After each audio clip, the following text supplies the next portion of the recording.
Social media makes us all into our own press secretaries, managing our own images, making releases, commenting on current events, protecting our brand. And the quickest way to perform your identity is to get outraged and to display the outrage as a sign of your righteousness. All anger is righteous, after all. It's just that most is self-righteous.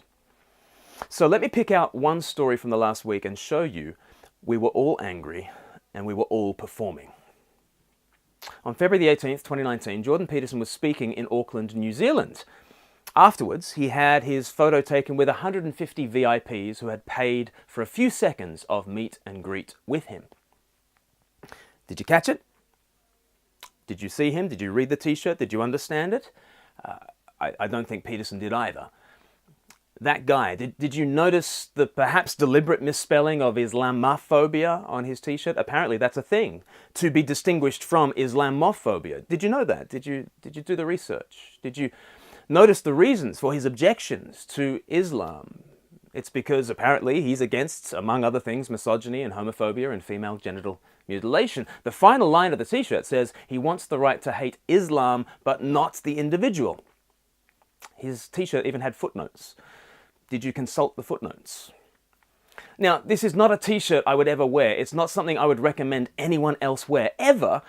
But for the last week, I've been watching as people have asked, did you see that t-shirt? Peterson should have noticed that t-shirt, all the while they themselves did not really pay attention to it.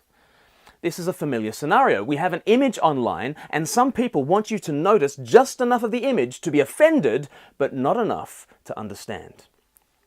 That's social media right there.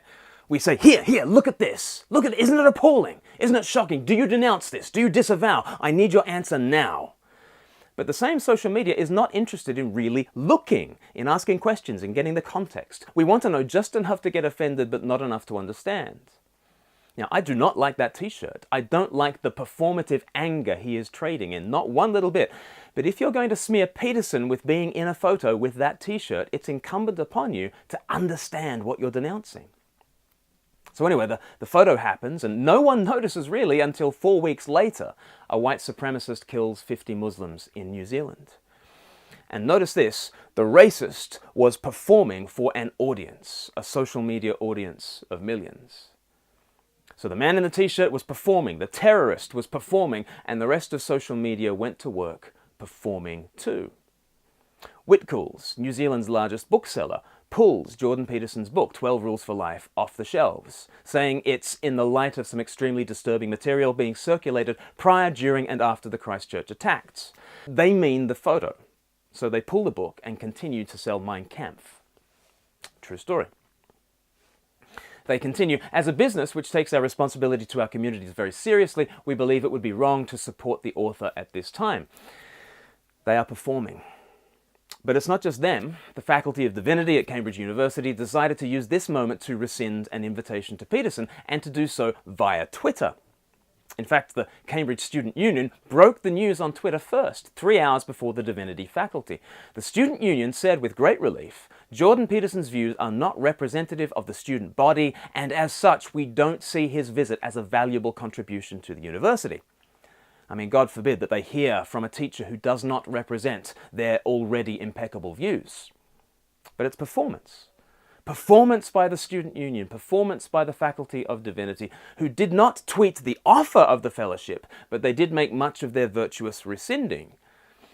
And then the performances continued, with a response from Peterson calling the publicising of the rescindment narcissistic, self-congratulatory, and devious. He spoke about their propaganda-addled souls and called them cowards and mountebanks. He said of the faculty, I wish them the continued decline in relevance over the next few decades that they deeply deserve and profoundly and diligently work towards and deserve. Now, I get the anger. So much of it is justified, but I also know Cambridge people, impressive theologians, who have offered Peterson precisely what he was seeking from the faculty, an opportunity to study Exodus with the best and brightest that biblical studies has to offer. But after Peterson's blog post, it would be an almost impossible climb down for him now to accept such offers. I get that Peterson has been a victim of many angry posts written by others, but I fear he will be a victim of his own anger too. One of the secrets to his success online has been the channeling of his anger, very often righteously directed.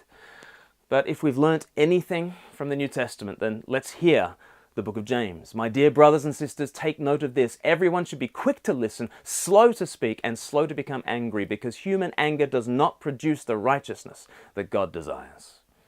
That link between anger and righteousness is interesting. All anger is righteous. It comes from a desire for justice. All anger is righteous. It's just that far too much of it is self-righteous. And in this online age, it's easy to become performative. From the t-shirt to the celebrity photo opportunity, to its weaponization online, to the book withdrawn, to Cambridge University's tweet, to Jordan Peterson's response, we are all angry, we're all performing, and social media is supercharging this outrage machine. But anger does not produce the righteousness that God desires. So my dear brothers and sisters, take note of this. Everyone should be quick to listen, slow to speak, and slow to become angry. I'm Glen Scrivener, this is Speak Life, and you're watching the livecast.